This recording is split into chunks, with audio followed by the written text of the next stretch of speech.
Hello, YouTube land. Um, I start my videos with So I was at the top for summit 684, and yeah, got up in like 45, 46 minutes, and I stopped a few times, so it's impressive for myself. Good job, Kosta. So yeah, I thought it's a lot easier doing the videos and resting here on the nose of the line. It's like when you go up. So let me show you what it looks like when you're at the last. So that's the last part. You can literally see people going up and down, and it's over here. So basically, 3/4 of the way up, you can actually decide if you want to go this route or the more direct route, which is like, the more direct route is 200 meters less than this one. And I always like this one. It's a lot more peaceful, less people, and you get to enjoy the view some more. Let's do the view thing. So there you go. Is that my hand in the way? Oh, silly me. Sorry. So let me do that again. There you go. There's Camps Bay. Go around up like this. There you go. There's Table Mountain. So yeah, 684 done. I think the topic for today is what I was struggling with today, Sunday, is discipline versus motivation.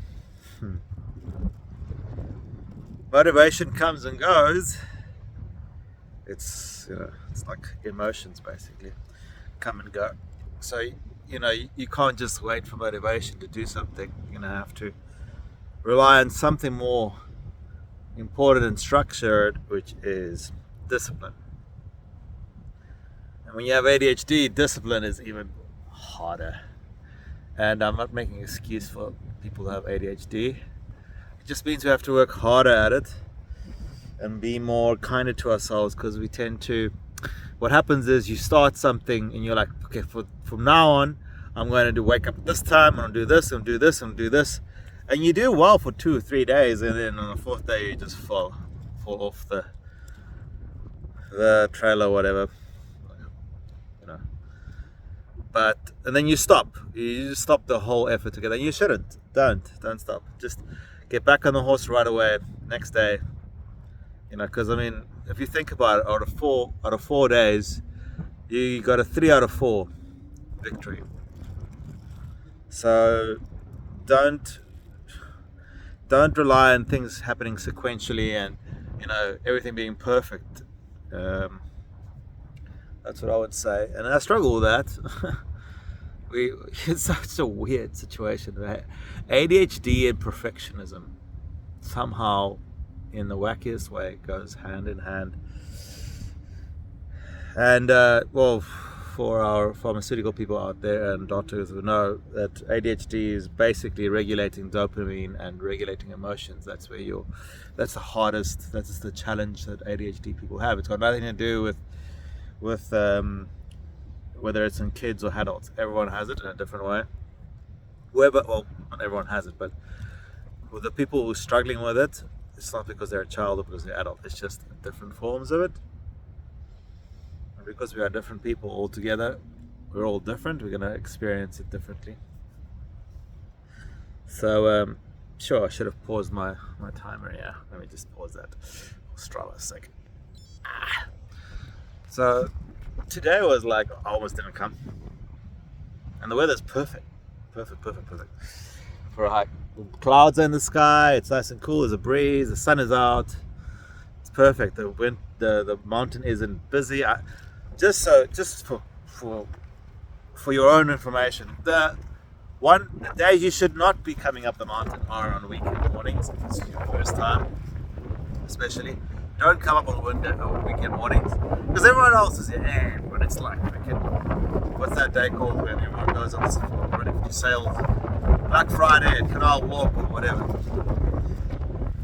And the wind just decided to pick up, so hopefully you can hear me. But yeah, so today is another victory for me getting up here. I have to get down by 5:30 so I can drive over to the airport and pick up my housemate Gumbi, my new housemate Gumbi. It's a weird situation. I was supposed to be in Germany, but you know, fate has it that I had to stay, and so I had to find a place to stay. And the room that is in the flat opposite my flat that I rented out was free, and I took it. And I thought, okay, I can use this for 2 months until I leave. And it turns out I'm going to be here for a year. So interesting, walking out of your front door and seeing your front door. So like, you leave the house that you're staying in and you see your front door, and there's other people living in your house that you lived in for 7 years, maybe even more. But yeah, such is life. But we carry on, we go forward. Still people going over to school. There's a lot of people that always like gave up, and I just said to them, like, guys, you're so close, don't give up now. And you know, you shouldn't give up. No retreat. No retreat. So yeah, it reminds me of my friend Thomas Gianoulides, Thomas, in Saris in Greece. So he was with me in the army. He was like, I think, like the team leader for us. I don't know how else to say it, but we became friends. That was in 2007. We became friends, and thank goodness to Facebook, we stayed in touch. And I didn't know it for a while, but whilst I was doing Line 500, he went through a phase of fighting off cancer or leukemia. I can't remember, but it's both. Just yeah. Either way, scary.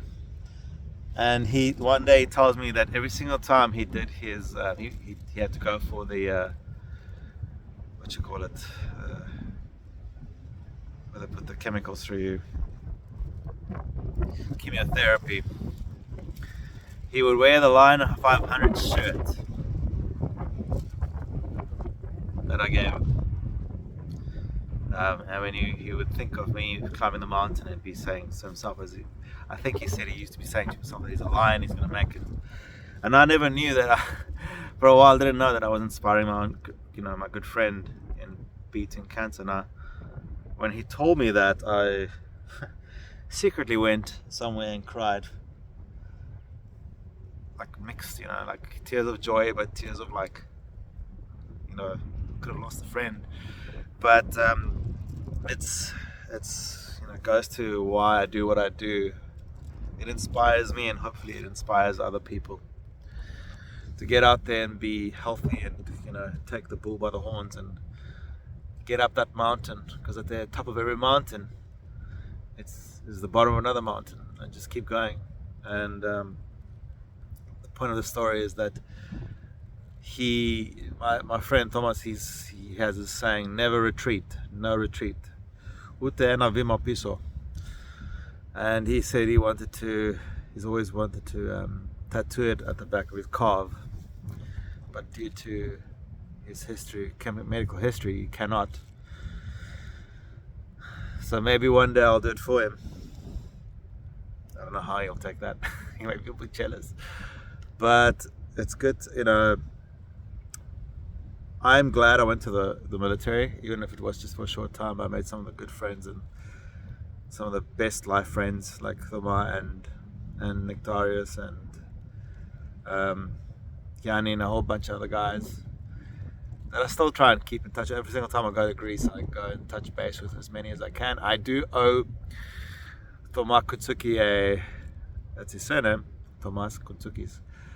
I owe him.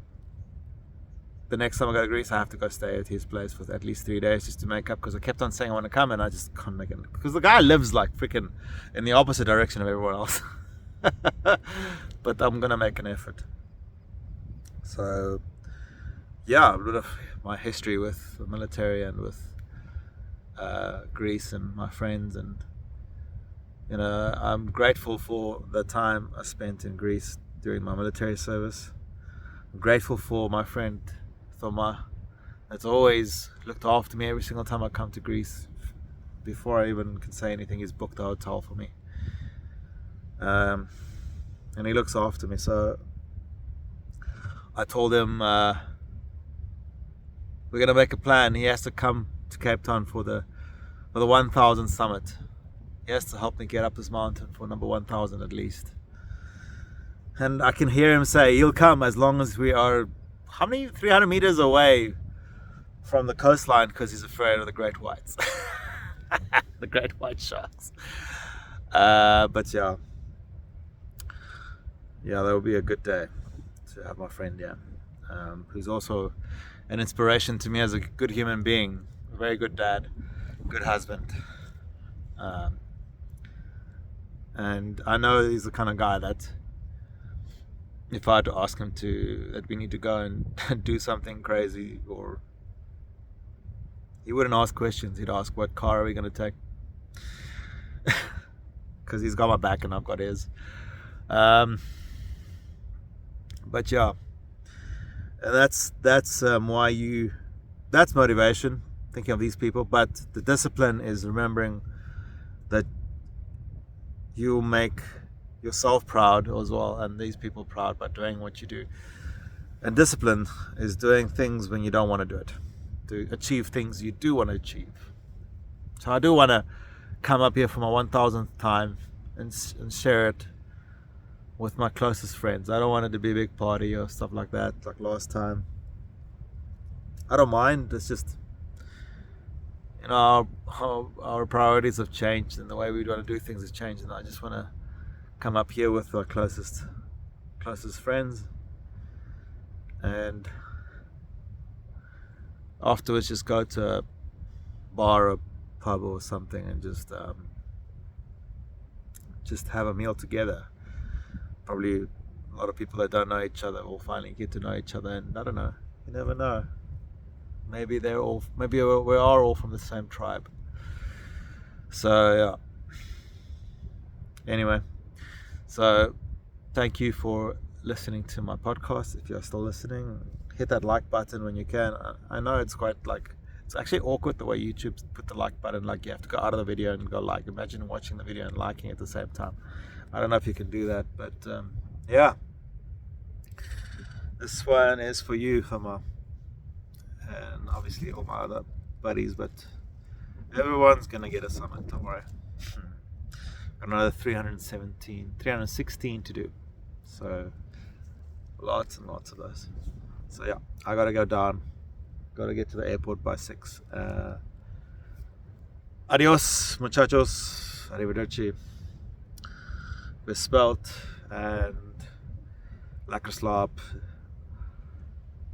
salagashle, taleme, argodra. Cheers.